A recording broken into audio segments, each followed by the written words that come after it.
Popin Media.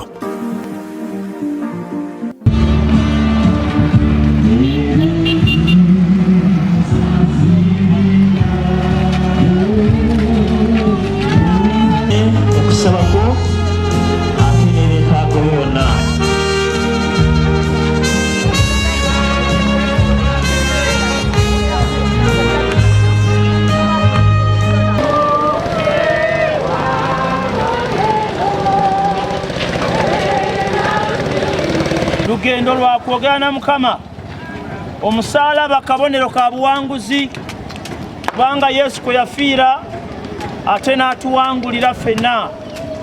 Okutambula kuno kyekuva kubeera okw'ensonga, ate kutuyambe n'okukumaakuma ku bannaffe abalala, kubanga olaba omuntu alaba akadodi nga kayitawo n'akagoberera. Sebo n'akagoberera naye nga tamanyi bantu gye balaga, nga n'omusinde mwennyini tamumanyi. N'agoberera n'ava ku kyalo ekimu n'atambula ebyalo 7, agenda okujjukira nga talina zimuzaayo. N'agamba maama nfiire, naye ng'obwedda atambula agoberera akadodi. Kaakati ate lino ekkubo lya musalaba, kiseera kya kusaba, kiseera kya kwewaayo, era gwe atambula njagala kukakasa togenda kuviiramu awo mu linnya erya Yesu, kubanga olina essaala gy'okola eri Mukama, ate Katonda oyo mwesigwa tasosola mu bantu.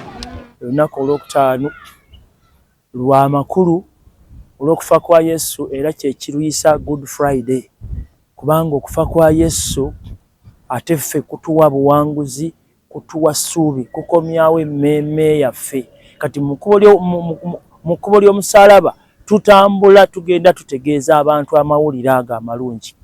Era mu kiseera kino Katonda kyatuwadde, twebaziza nnyo abakristaayo bonna abeewaddeyo olw'okutuusa amawulire gano amalungi. Tutambudde mu kitundu kino ate ekyekayunga nga twetoolooza amawulire ago, tujjukiza abantu nti waliwo amawulire amalungi, wadde ensi etabanguse naye Yesu yasasula omuwendo. Era lwaki lunaku lulungi tutambula tusanyuse nga tulinga bye basasulira lisiiti, nga tusigadde kujjayo kye batusasulira, kubanga Yesu yamala okusasula.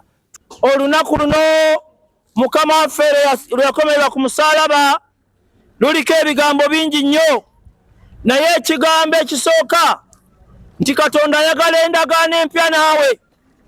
Katonda ayagala endagaano empya naawe. Simanyi bye wakola nabyo ndagaano, naye Katonda ayagala zzo obujja endagaano yo naawe. Endagaano kintu ekisobola okubeerawo nga tokiraba, naye nga weekiri. Njagala kujjukiza nti endagaano ya Katonda ya bulamu. Ye yajja tubeere n'obulamu, ate obulamu nga bujjuvu. Osobola okuba nga oli mulwadde, Katonda yawonya. Osobola okuba nga osobeddwa, Katonda yakomyawo emmeeme yaffe n'eddamu n'etereera.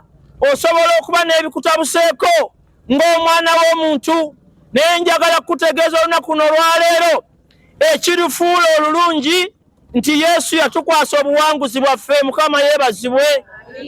Oli muwanguzi n'okkirawo mu Kristo Yesu. Oli muwanguzi n'okkirawo mu Kristo Yesu.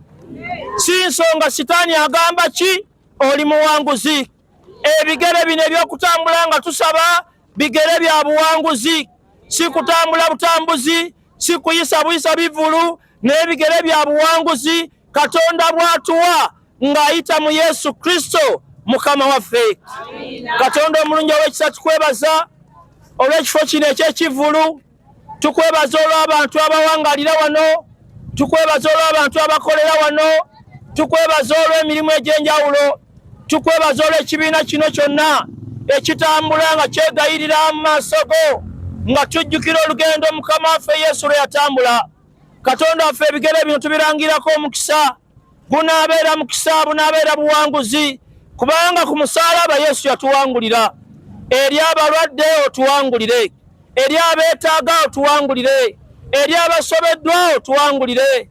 Omwaka twakakutambulako emyezi 3 gyokka, emyezi egisigaddeyo 9 Mukama 2026 otuwangulire. Ne Easter ebeere ey'obuwanguzi obeereko by'ozuukiza mu bulamu bwaffe tulyoke tulabe omukisa mu maaso go mu linnya lya Kitaffe n'Omwana n'Omwoyo Omutukuvu.